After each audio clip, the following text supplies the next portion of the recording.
कहां थे आप जब भारत ने 179 रनों को डिफेंड किया? कहां थे आप जब 5 गेंदों में सिर्फ 3 रन बनाने थे? मोहम्मद शमी ने जबरदस्त गेंदबाजी की। और कहां थे आप जब सुपर ओवर की आखिरी 2 गेंदों में रोहित शर्मा ने 2 छक्के लगाए और भारत को जीत दिला दी? आज मदन जी स्टूडियो में है और आज तो सीरीज भी जीता है भारत। मदन जी, कुछ तो है ये सुपर ओवर का खेल। वर्ल्ड कप फाइनल भी ऐसा ही था, न्यूजीलैंड चौक कर गया और सुपर ओवर भी हार गया। यहां पर भी वो चौक कर गए, आखिरी ओवर मोहम्मद शमी ने जबरदस्त किया और फिर सुपर ओवर में रोहित शर्मा हीरो। 3-0 से भारत ने सीरीज जीत ली है। हाँ बिल्कुल, देखिए ये मैंने पहले भी कहा कि भारतीय टीम को सीरीज मैच जीतने आते हैं। और जो मोहम्मद शमी ने लास्ट ओवर किया, मैं समझता हूँ कि काफी उसमें एक इंटेलिजेंट मैं कहता बॉलिंग उन्होंने की है। सही बात है, क्योंकि थोड़ा ऑफ साइड जो उन्होंने गेंद किया है ना, वो गेंद में निकला है, तो उसको यहाँ तो लगता तो बाहर चला जाता, मैच निकल जाता, पर मिस होने के ज्यादा चांसेस थे। तो दोनों बॉल जो है वो मिस हुए। पर मैं रोहित शर्मा तो वो आज हम वेट ही कर रहे थे उसकी फॉर्म की। आज उनकी फॉर्म आई, उन्होंने मैच को जिताया। क्योंकि पहले भी उन्होंने 67-66 रन बनाए, अच्छे रन बनाए। उसके बाद भी जब उन्होंने सुपर ओवर खेलेंगे तब आज थोड़ा सा दिन ऑफ रहा है जसप्रीत बुमराह का, और बावजूद उसके भारत जीत गया। हाँ नहीं, मेरे को लगता था कि जब सुपर ओवर आ गया, बुमराह बॉलिंग कर रहे हैं तो मैच इंडिया जीत जाएगा। क्योंकि मेरे को नहीं लगता था कि जसप्रीत बुमराह इतने रन देगा। 179 रन थे भारत के बैटिंग पहले करते हुए। हालांकि उसमें भी गलतियां हुई, वो दिक्कत तो दिखी आज भी कि आप जब पहले बैटिंग करते हैं वो टेम्पलेट आपके पास नहीं होता। आप 69 रन 6 ओवर में बना चुके थे, आपकी पहली विकेट ने 89 रन भी बना दिए। लेकिन 179 में भी न्यूजीलैंड ने जबरदस्त बैटिंग की। केन विलियमसन ने 95 रन बना दिए। आखिरी ओवर तक पहुंच गई थी कहानी, 9 रन थे, पहली गेंद पर छक्का, यानी कि भारत की हार दिख रही थी। और उसके बाद हुआ ये आखिरी ओवर का ड्रामा।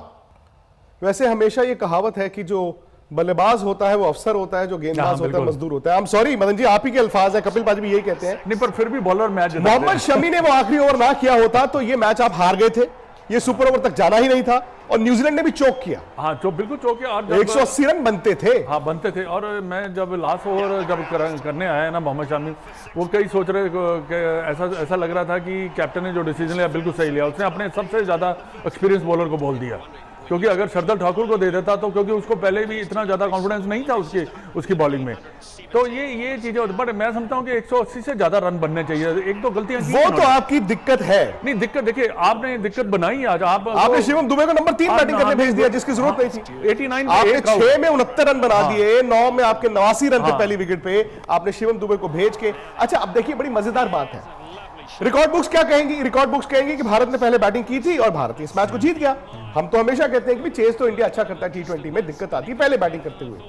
लेकिन जनाब ये भी तो है कि ये भी तो मैच इंडिया ने चेज करके जीता है। सुपर ओवर में तो भारत ने चेज ही किया है, सुपर ओवर में तो चेज ही किया। खैर जो भी है, वो पट्टी नहीं पड़ी रहनी चाहिए, ये दिक्कत है। भारत जब पहले बैटिंग करता है, आज इतनी जबरदस्त शुरुआत मिली, बावजूद उसके इतने रन नहीं बने।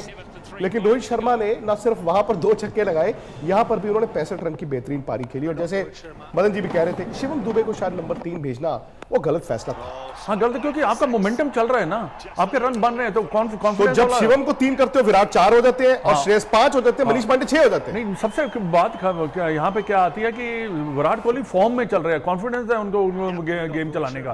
पर ये तो अभी शिवम दुबे जो अपनी प्लेस के लिए खेल रहा है, तो इसमें थोड़ा सा, और उनको अपने 6 नंबर के लिए तैयार करना है। हाँ, 6 नंबर, तो उसी नंबर पे उनकी जरूरत है। हाँ, अगर विराट कोहली आते थे, ये टोटल मैं 100% मैं आपको कहता हूँ कि 200 के करीब होता।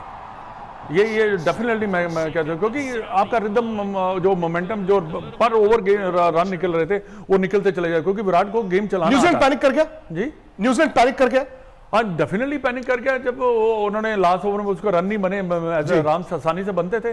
पर हैट्स ऑफ टू विलियम्स। वैसे न्यूजीलैंड को भी समझ नहीं आ रहा होगा कि उनके घर पे इंडिया जिस तरह उनको खेल रहा है। हम तो समझते थे कि T20 में कम से कम न्यूजीलैंड बेहतर है, और अपने घर पे तो न्यूजीलैंड मतलब अनबीटेबल टाइप टीम है। लेकिन 3-0 की बढ़त है भारत के पास। 2 मैच अभी T20 में खेले जाने बाकी हैं। लगता नहीं है कि न्यूजीलैंड को जीत दिख रही होगी। ये जीते नहीं तो फिर आगे कहां जीतेंगे? यही सवाल है जी आज हमारा, रात 8 बजे हमारे YouTube चैनल स्पोर्ट्स तक पर।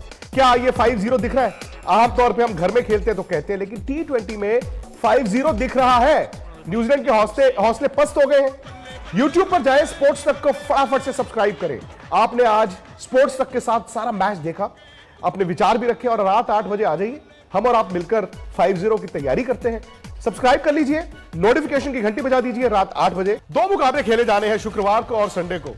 दोनों हिंदुस्तान के नाम। 5-0 दिख रहा है आपको? बिल्कुल दिख रहा है, अब तो बिल्कुल दिख रहा है, इसलिए कि जैसे हम खेल रहे हैं, क्योंकि हमारा टीम बहुत ज्यादा बेहतर है उनसे, ऐसा है क्योंकि बैटिंग बॉलिंग, अगर आज फील्डिंग थोड़ी ढीली हुई है, आज वो पहले मैच में भी हुई थी। पहले मैच में हुई, तो थोड़ा सा फील्डिंग को कसना पड़ेगा, बाकी हर डिपार्टमेंट मैं समझता हूँ कि चलिए, मैं ज्यादा बात नहीं करना चाहता, अब रोक लीजिए इसको, क्योंकि यही हमारा मुद्दा है आज रात 8 बजे। आपको वहां से डिटेल में बात करनी है रात 8 बजे। कहां पर? हमारे YouTube चैनल स्पोर्ट्स तक पर। जैसे मैंने पहले भी कहा, मैच हमने और आपने साथ देखा, स्पोर्ट्स तक पर देखा। अभी तक अगर आप जुड़े नहीं हैं, सब्सक्राइब नहीं किया, कर लीजिए। नोटिफिकेशन की घंटी 50 रात 8 बजे। आप अपने सवाल भेजिए, लगातार भेजिए, आपके सवाल भी लिए जाएंगे। फिलहाल मुझे इजाजत दीजिए, मदन जी को।